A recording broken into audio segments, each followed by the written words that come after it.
Las Olimpiadas no solo son competencias deportivas de fuerza y resistencia, también son expresiones de arte extraordinario, en donde se combina el deporte y la belleza. Por ejemplo, el nado sincronizado o natación artística combina natación, apnea, gimnasia y danza. La natación artística surgió de los ballets acuáticos teatrales a finales del siglo XIX y principios del siglo XX, y también adaptó técnicas de salvamento y natación. Las primeras competiciones se disputaron por hombres, pero la natación sincronizada se asoció a las mujeres después de una exhibición de la australiana Annette Kellerman en un tanque de agua en el hipódromo de Nueva York en 1907. La esencia de esta disciplina consiste en una piscina de al menos 3 metros de profundidad y 20 metros de ancho y 25 metros de largo.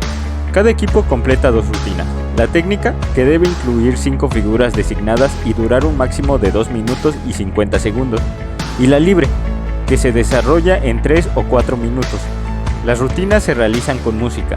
Las actuaciones se califican teniendo en cuenta la sincronización, la dificultad, la técnica y la coreografía. Un requisito clave para los deportistas es ser capaces de ejecutar movimientos mientras su cabeza está bajo el agua durante un largo periodo de tiempo. Algunas pueden realizar técnicas de piernas durante más de 30 segundos mientras aguantan la respiración.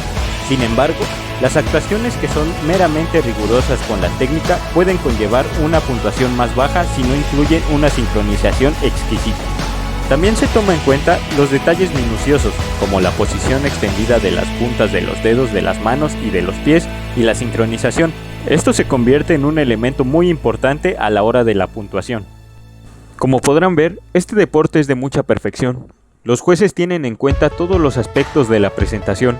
Es importante incluso en qué medida salpican las nadadoras cuando golpean el agua con las manos o trazan círculos en la superficie. Muchas veces así me sentí dentro de la iglesia. Me sentí juzgado.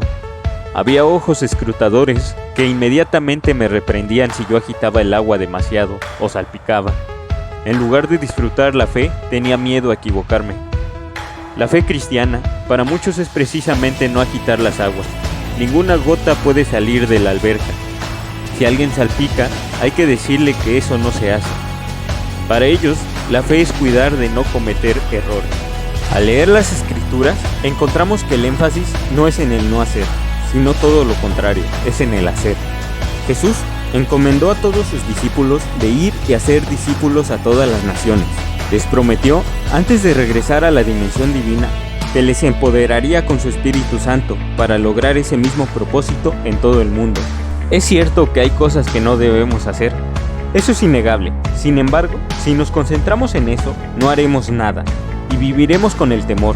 Al contrario, si nos concentramos en el qué hacer del Evangelio, estaremos tan ocupados que no nos dará tiempo de cometer errores. Esa cultura evangélica de no salpicar, de no agitar las aguas, va en contra del ADN mismo del cristianismo. Se nos narra en el libro de los Hechos que los cristianos primitivos trastornaban al mundo. Noé salpicó mucha agua. Un dato curioso es que en la mayor parte del relato bíblico que nos narra las aventuras de Noé, este no habla. ¿Lo habían notado? Antes del diluvio, Noé no dice ni una sola palabra.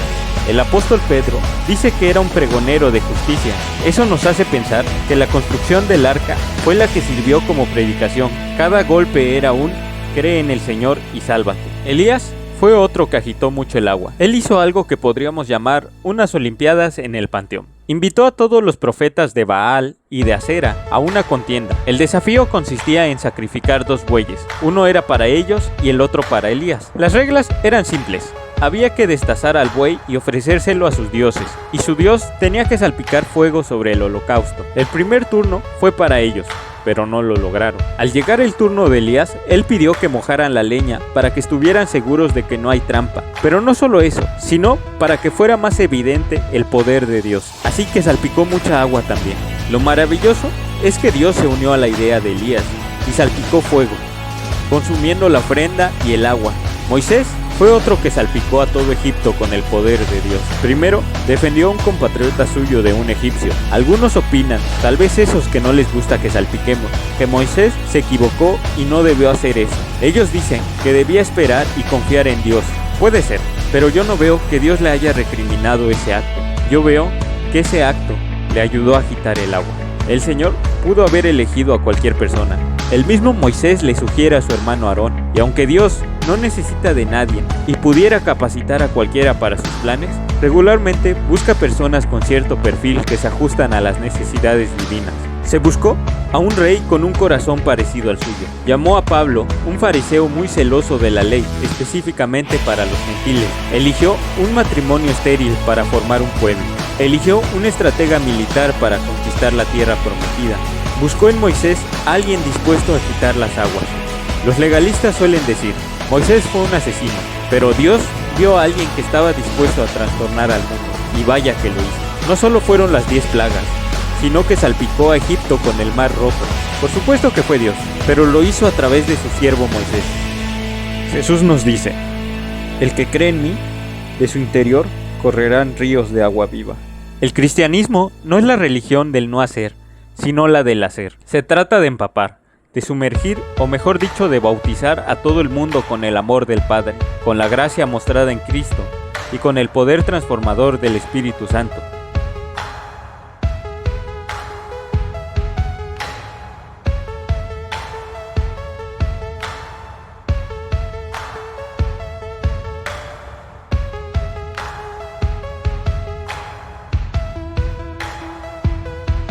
Cada cristiano debería ser un torrente de agua que sumerge a los demás en el Evangelio. Deberíamos estar salpicando a todo el mundo y agitar las aguas. Nuestro deber no es jugar a las estatuas de marfil o a los encantados. Nuestro deber es trastornar al mundo. El cristianismo no es estar quietos sin salpicar. Es inundar al mundo entero con el reino de Dios y su justicia. El cristianismo no es la fe del no, sino la fe del sí. Su énfasis no es en el dejar de hacer, sino en el hacer. Seamos hacedores de la palabra de Dios. Cumplamos con la gran comisión. Dejemos que Cristo nos llene de su Espíritu Santo y salpiquemos a todas las personas que tenemos a nuestro alrededor. Trastornemos al mundo.